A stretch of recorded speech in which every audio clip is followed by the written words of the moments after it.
The crystal chandelier cast dancing shadows across the white tablecloth as Linda cut into her salmon, listening to the orchestra play softly in the background. The restaurant was perfect, exactly what she'd wanted for her 60th birthday celebration. Expensive wine, impeccable service, the kind of place where waiters glided rather than walked. But the perfection felt hollow somehow, like biting into a beautifully decorated cake and finding it dry. "Happy birthday, Mom," her daughter Ashley said, raising her glass.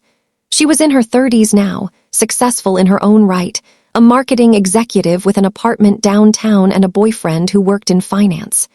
Everything Linda had always wanted for her, achieved on the daughter's own terms. "Thank you, sweetheart," Linda replied, clinking glasses with the people around the table. Her 2 sons, their wives, Ashley's boyfriend Daniel, and a few of Linda's oldest friends. 12 people in total, all here to celebrate the woman who had spent the last 40 years taking care of everyone else. The dinner continued pleasantly enough. Stories were shared, jokes were made, and Linda received compliments on how young she looked, how happy she seemed. If only they knew the truth. That morning, Linda had received a letter from her accountant. The numbers were real, stark against the white paper, and they confirmed what she'd been suspecting for months. She was running out of money. The inheritance from her parents, carefully managed and prudently invested, had dwindled faster than she'd anticipated. Medical bills, always unexpected medical bills, had taken their share. Her divorce from Linda's father 25 years ago had cost more than she'd ever admitted to the children.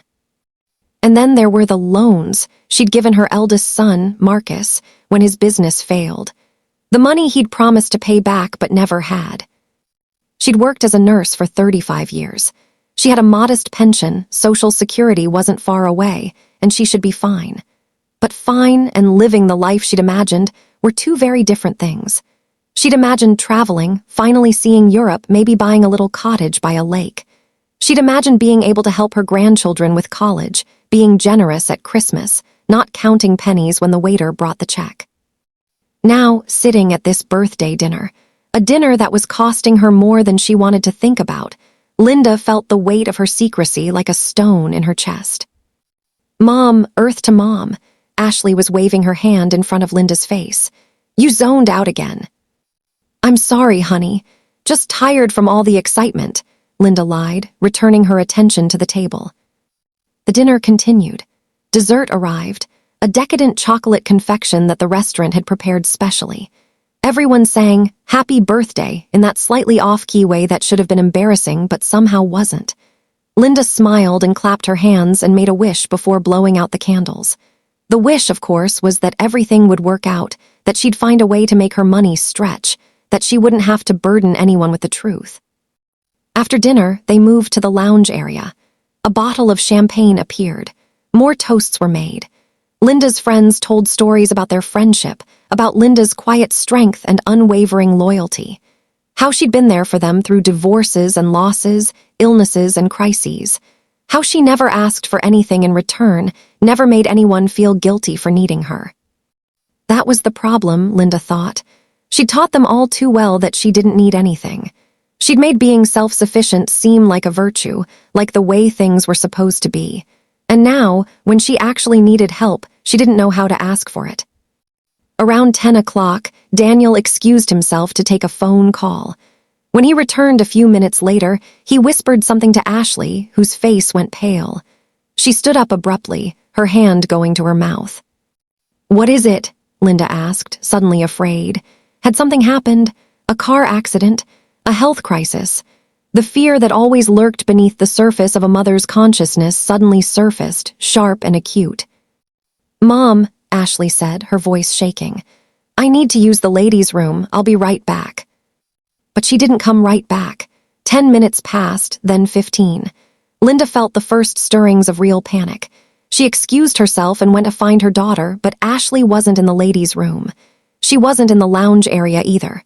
Finally, Linda found her in the entrance of the restaurant, speaking urgently to the manager. "What's going on?" Linda asked. Ashley turned to her, and Linda's heart stopped at the expression on her daughter's face. It was panic, pure and simple. "Mom's credit card was declined," Daniel said quietly, appearing beside them. The one you gave him to put the dinner on. We tried my card instead and it went through, but... Mom, what's going on? Where is Ashley? For a moment, Linda didn't understand. Ashley was right there. Then the realization hit her like a physical blow. Daniel meant Ashley's mother, her ex-husband's new wife. The woman she'd trusted to handle a few errands that day, including picking up a birthday gift from a jewelry store downtown. She said she was just going to the store, Linda heard herself say. She was supposed to meet us here at 7:30. That's when Ashley, pale and trembling, finally voiced what they were all thinking. My mom disappeared. Who's going to pay the bill? The words hung in the air, absurd and terrifying and somehow darkly funny, all at the same time. Because the missing woman wasn't Linda, it was her replacement, the woman who had been stepmother to Linda's children for the past 5 years. And more troublingly, she'd had access to Linda's purse all day.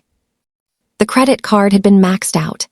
Later, they would discover that a significant amount of jewelry was gone from the store, and that Linda's car, which she'd asked the woman to move so it wouldn't get a parking ticket, had been found abandoned 2 blocks away. The bill for dinner came to $1,847. Daniel's card covered it, though Linda could see him mentally wincing at the amount. As they left the restaurant, the perfect evening shattered into 1,000 pieces. Linda found herself confronting not just the immediate crisis of theft and abandonment, but something deeper and more complicated. She had spent 60 years thinking that independence meant handling everything alone, that asking for help was a weakness, a failure of character. She had believed that if she was strong enough, capable enough, and generous enough, she could manage everything, her own life, her children's lives, even the lives of people who had no real claim on her. But here she was, undone not by her own shortcomings, but by her refusal to be honest about her limitations.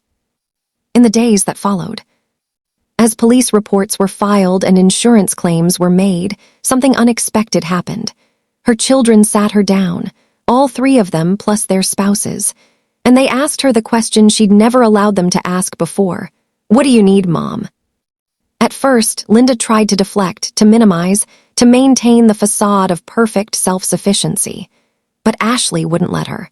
Her daughter, who had learned from Linda's example to be fiercely independent, finally learned from Linda's humility. Mom, you've taken care of us our whole lives.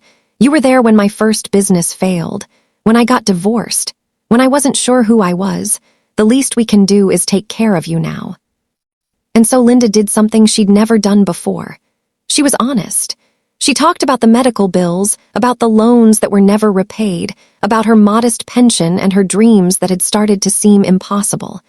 She talked about her fear, her shame at not having accumulated more, her terror of becoming a burden. Her sons listened. Daniel, who had paid for the dinner, listened. And then together they made a plan. Not a charity case, but a true family plan. Her sons would help with the house payments. Ashley would contribute to her mother's medical expenses. In return, Linda would stop pretending that she needed nothing. She would ask for help when she needed it. She would let her children, for the first time in their adult lives, return the favor. The stolen jewelry was eventually recovered. The stepmother had been apprehended trying to pawn it. But that wasn't what mattered.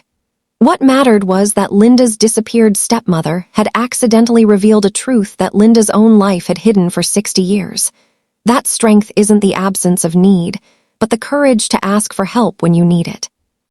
6 months later, Linda took the trip to Europe she'd always dreamed of. This time, she didn't go alone.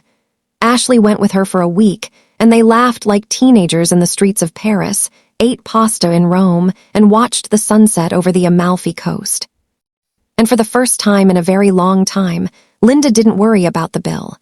Because she knew, finally and completely, that she didn't have to carry it alone.